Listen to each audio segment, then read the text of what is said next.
সংগ্রামী ছাত্র বন্ধুগণ, আমরা এখন আজকের আলোচনা সভা শুরু করতে যাচ্ছি। আপনারা যারা থেকে এসেছেন, অনেক জায়গায় বৃষ্টি হয়েছে, আমাদের কিছু লোক রাস্তা আটকে পড়েছে বৃষ্টির জন্য। আমরা এখন শুরু করছি। এখন সম্মানিত সভাপতিকে আজকে যারা স্বাগতম বক্তব্য রাখার জন্য আমি অনুরোধ করছি। ধন্যবাদ সাধারণ সম্পাদক আব্দুল রশিদ ভাইকে আমাকে সভাপতি সদস্য বক্তব্য সুযোগ দেওয়ার জন্য। আমাদের মিটিং এখনই শুরু হবে, আমাদের মিটিং এর কাজ এখনই শুরু হবে। শুধু এখানেই না, সারা বাংলাদেশে আজকের এই যুগে সারা বাংলাদেশে কমিউনিস্ট পার্টির উদ্যোগে একই দাবিতে সমাজে স্বচ্ছ মিটিং হচ্ছে। দাবিতে কি? চাল ডালের তেলের দাম কমাতে হবে। দ্রব্যমূল্য হাহাকারে বাড়ছে, দ্রব্যমূল্য হাহাকারে বাড়ছে। আজকে সকালে মরিচ কিনতে গেলাম, মরিচ আমাকে বললো 380 টাকা কেজি, তার মানে 400 টাকা কেজি। 400 টাকা কেজি কাঁচামরিচ, কাঁচামরিচের দাম 400 টাকা কেজি। এই দেশে আমরা বাস করি, হিংসাত্মক রাজনীতি আমাদের পরিহার করতে হবে। হতে পারলে এখন আমি আপাতত মিটিং এর কাজ শুরু করছি। এখন আপনাদের সম্মুখে বক্তব্য রাখছেন বাংলাদেশের কমিউনিস্ট পার্টি ইসলামপুর উপজেলা কমিটি সংগ্রামী সাধারণ সম্পাদক ইসলামপুরের কৃতি সন্ধান আরিফুল ইসলাম বিপুল ভাইকে সংক্ষিপ্তভাবে কিছু করার জন্য আহ্বান করছি। লড়াই করো, লড়াই করো। বাংলাদেশের কমিউনিস্ট পার্টি জিন্দাবাদ, জিন্দাবাদ। বাংলাদেশে এই কমিউনিস্ট পার্টি বহু পুরানা। 1952 সাল থেকে এই বাংলাদেশে জনগণের পক্ষে, সাধারণ মানুষের পক্ষে বাংলাদেশের কমিউনিস্ট পার্টি কাজ করে আসছে। 1971 সালে স্বাধীনতার যুদ্ধে বাংলাদেশের কমিউনিস্ট পার্টির বিরাট ভূমিকা রয়ে আছে।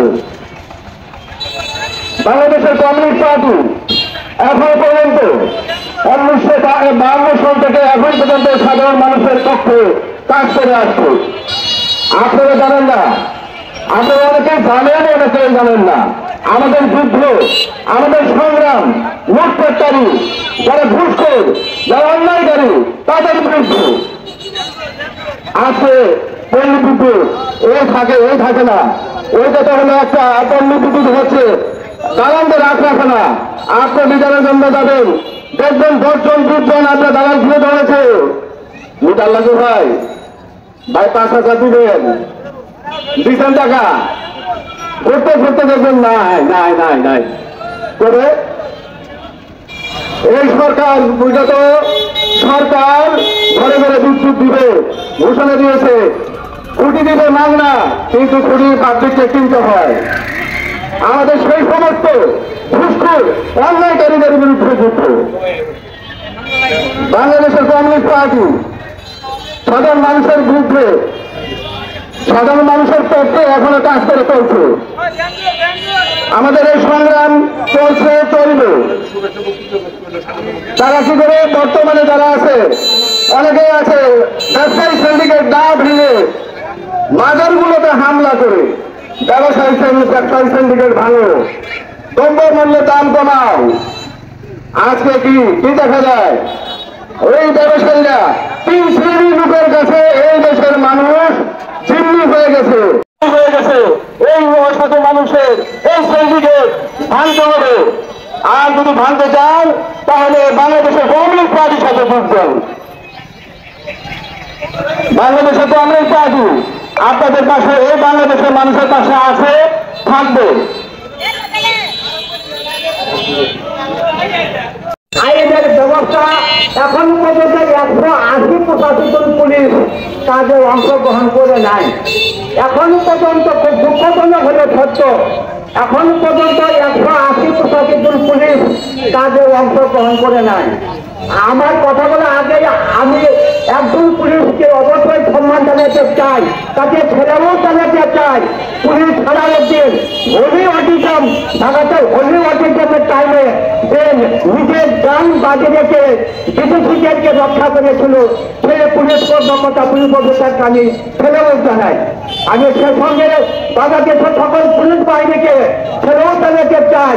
সেই কারণে যে 71 সালে তখন বাংলাদেশটা স্বাধীন হয়েছিল, 1971 সালে বাংলাদেশ যখন স্বাধীন হয়েছিল, সে পাকিস্তানের বাহিনী হানাদার বাহিনী যখন আমাদেরকে আক্রমণ করে, তখন যে প্রথম ফায়ারিংটা, প্রথম গুলিটা পুলিশের রাজারবাগ পুলিশ ক্যাম্প থেকে পুলিশের প্রথম।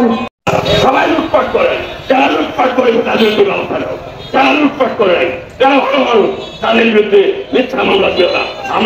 আমরা কমিশনারের পক্ষ থেকে এই কথা বলতে চাই সরকারের কাছে, অন্তর্বর্তীকালীন সরকারের কাছে আমরা বলতে চাই, পুলিশ প্রশাসনের কাছে আমরা বলতে চাই, আপনারা ন্যায় সঙ্গত মানুষ, এখানে যারা অন্যায়ের সঙ্গে যুক্ত ছিল তাদের বিরুদ্ধে ব্যবস্থা নেন, আমাদের আপত্তি নেই। কিন্তু যারা অন্যায় করে নাই, যারা ন্যায় সঙ্গত, তাদের বিরুদ্ধে কোনো ব্যবস্থা নেবেন না, তাদের বিরুদ্ধে কোনো মামলা নেবেন না। আজকে মানুষ আতঙ্কিত রাস্তা খুব হয় না, আজকে যারা আতঙ্কিত হয়ে ঘুরছে, আমরা কথা বলতে চাই তাদের পক্ষে। যারা ন্যায়সঙ্গত কাজ করছে, যারা ন্যায়ের পক্ষে, যারা অন্যায় করে নাই, তাদের পক্ষে কমিউনিস্ট পার্টি কথা বলতে চায়। সারা জীবন সারা দুনিয়ায় কমিউনিস্ট পার্টি কথা বলছে, চায়নাতে কমিউনিস্ট পার্টি আর রাষ্ট্র ক্ষমতা চালাচ্ছে, ভিয়েতনামে চালাচ্ছে, কদিন আগে শ্রীলঙ্কায় পাঁচশের পতনের 2 বছর পরে শ্রীলঙ্কায় আমার পার্টি রাষ্ট্র ক্ষমতায় চলে গেল। মানুষ পাগল হয়ে ভোট দিল এই কমিউনিস্ট পার্টিকে। কমিউনিস্ট পার্টি নির্বাচিত হোক, কমিউনিস্ট পার্টি নির্বাচিত না হলে মানুষের মুক্তি আসবে না। এই জন্য শ্রীলঙ্কার মানুষ কমিউনিস্ট পার্টিকে ভোট দিয়ে নির্বাচিত করলো।